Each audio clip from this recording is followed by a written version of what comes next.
aplikasi-aplikasi ini bisa membantu kalian, bisa mempermudah kalian. Gimana kira-kira? Kalau Canva, kenapa bisa mempermudah kalian? Tasya tahu? Kenapa Tasya? Karena untuk mengedit tugas bisa lebih mudah mengerjakan tugasnya, betul? Betul. Kalau Google Maps, kenapa bisa memudahkan kalian? Bagas? Karena memberi rute yang lebih pendek. Memberi rute yang lebih pendek, lebih dekat, nggak terkena macet, ya. Kalau TikTok sama YouTube, kenapa bisa memudahkan anak-anak? Kela, kenapa bisa menggunakan TikTok mempermudah? Nah, mencari rekomendasi video, misalnya Kela mau cara membuat nasi goreng, ada tutorialnya, betul? Ya, itu bisa mempermudah hidup kalian, anak-anak. Nah, pertanyaan ini akan berkaitan dengan materi kita hari ini, di mana kita akan belajar tentang pemanfaatan kecerdasan artifisial. Masih ingat apa itu kecerdasan artifisial? Apa, Anggi? Kecerdasan buatan atau AI. Betul, kecerdasan buatan atau AI, kecerdasan yang menyerupai kecerdasan manusia. Ya. Nah, sekarang silakan kalian buka buku halaman 27. Kita akan belajar dan masuk ke materi pemanfaatan kecerdasan artifisial. Ibu jelaskan tujuan pembelajaran kita hari ini dulu, yaitu peserta didik anak-anak bisa memahami manfaat kecerdasan artifisial dalam kehidupan sehari-harinya. Manfaatnya apa? Tentu manfaatnya sangat besar, penting dalam kehidupan kalian. Kalian bisa mempermudah pekerjaan, kalian bisa menambah informasi-informasi melalui aplikasi yang berbantuan kecerdasan artifisial. Ya, manfaatnya. Nah, sebelum masuk ke permasalahan yang akan diberikan, Ibu jelaskan dulu. Kalau kegiatan kita hari ini, yang pertama, kita tadi sudah membuka pembelajaran. Habis itu kita, anak-anak akan menyimak materi pembelajaran yang akan Ibu jelaskan. Terus anak-anak akan mengerjakan LKPD secara individu, ya. Terus kalian akan mempresentasikan, kalian akan mengerjakan soal evaluasi, dan juga terakhir kita akan menutup pembelajaran. Kalian sudah mengumpulkan HP tadi untuk media kalian? Sudah. Oke, bagus. Nah, sekarang kasus permasalahannya. Ada satu kasus yang nanti akan kalian pecahkan, di mana kalian akan disuruh untuk membangun perisai digital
Ada pengembang, ada pengguna. Pengembang itu apa kira-kira anak-anak? Pengembang itu ahli yang merancang, membangun, dan melatih sistem kecerdasan artifisial. Dia yang membuat aplikasi. Ya. Nah, mereka itu seperti arsitek atau koki di balik teknologi AI. Jadi kalau robotnya bisa berjalan sendiri, pengembang adalah arsiteknya. Kenapa bisa robot itu berjalan itu kerjaan pengembang. Kalau pengguna itu apa? Yang seperti tadi kalian bilang, ketika kalian menggunakan Canva, kalian itu bisa disebut dengan pengguna karena kalian menikmati kemudahan Canva tersebut dan hasil kerja dari sistem AI. Ya, dari Canva kalian bisa menikmati apa saja yang ada di Canva, misalnya template, membuat poster, oh sudah ada, kalian tinggal gunakan dikit-dikit, edit sedikit-sedikit, kan lebih mudah, betul? Oke, itu dia pengembang dan pengguna. Paham anak-anak? Paham. Sekarang kalian akan ibu ajak untuk mengerjakan LKPD. Sebelum itu bisa ditolong dua orang pengurus, tolong bagikan HP teman-teman. Ayo silakan Bagas dan Cynthia bagikan HP teman-teman. Untuk LKPD-nya akan ibu kirimkan melalui WA anak-anak ya. Oke, silakan dibagikan dulu.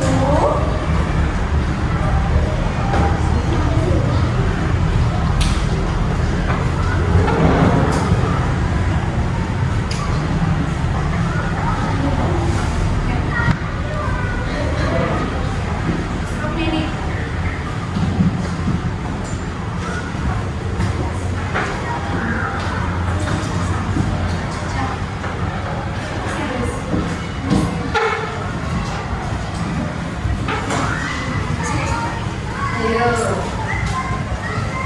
Lagi berapa orang yang belum lolos?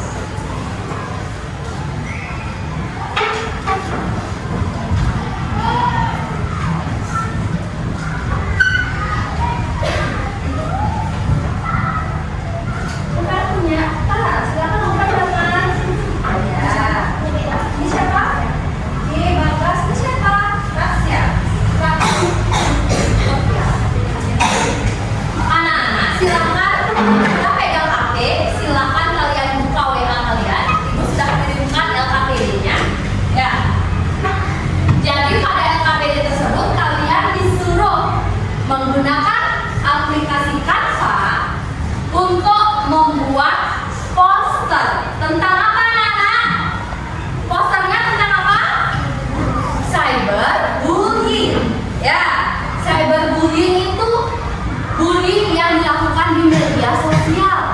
Ya anak-anak ya. Oke. Nah, jadi silakan kalian ikuti petunjuk yang ada di LKPD. Di situ sudah dijelaskan bagaimana urutan langkah pengerjaannya. Ada juga permasalahan yang sudah disajikan di sana. Ya.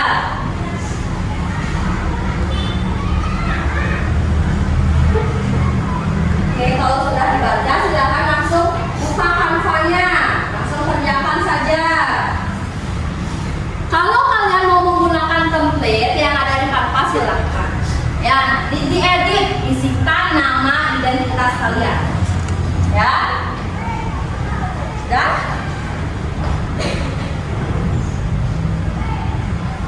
Oke, langsung kerjakan saja. Silakan kalian berkreasi di Canva.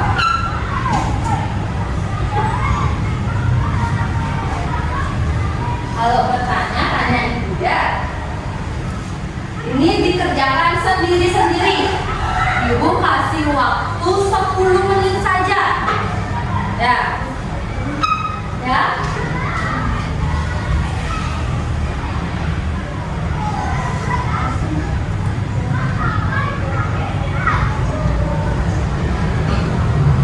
Ada yang kesulitan?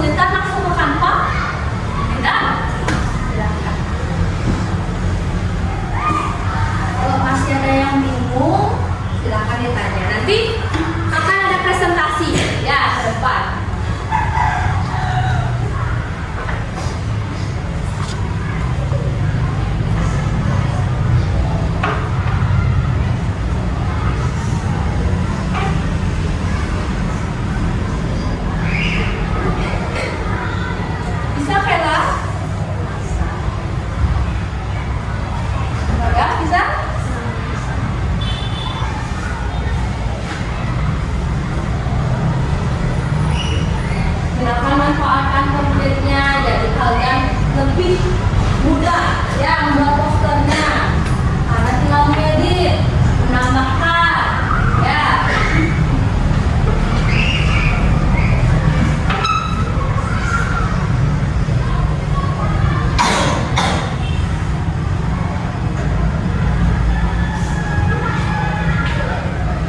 Kalau sudah ada yang selesai, mengeditnya bisa kirim melalui WA. Ya, dia tutorial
yang sudah maju tadi, mereka mengungkapkan bahwa Canva itu sangat memudahkan mereka untuk membuat tugas. Apakah yang lain juga mengalami hal yang sama? Oke. Nah, ini anak-anak, kalau ibu lihat dari desain yang sudah menunjukkan, sudah presentasi ke depan, sudah sangat bagus. Ya, walaupun kalian menggunakan template, tapi kalian sudah bisa mengeditnya dengan sangat kreatif, menambahkan beberapa elemen penting. Nah, baik, untuk yang lain akan ibu nilai, yang sudah mengumpulkan juga akan ibu nilai nanti. Ya, nah sekarang kita lanjutkan mengerjakan soal evaluasi. Sebelum itu, ibu akan mengajak anak-anak untuk fokus tangan dulu. Ya, oke, silakan anak-anak bisa berdiri semuanya. Nah, sudah siap? Baku semangat! Semangat! Semangat! Oke, sekarang kita akan mengerjakan soal evaluasi. Silakan anak-anak duduk. Ibu kasih waktu mengerjakan soal evaluasi sebanyak hanya 5 menit saja. Ya, silakan isikan identitas yang lengkap dan langsung jawab di sini. Jawab menggunakan pulpen. Oke.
bagus. Nah, anak-anak tetap berdiri, kita akan akhiri dengan doa. Karena di awal tadi kita sudah buka dengan doa. Ibu langsung